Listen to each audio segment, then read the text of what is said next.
Maths trick.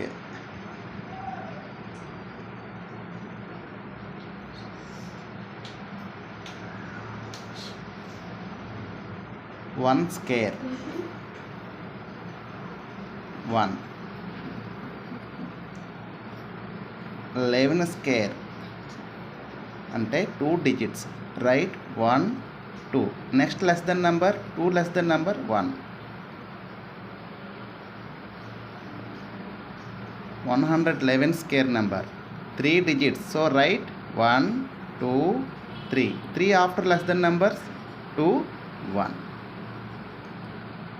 1111 square number 4 digits. So write the 1, 2, 3, 4. 4 after less than numbers 3, 2, 1. So మీరు try చేయండి.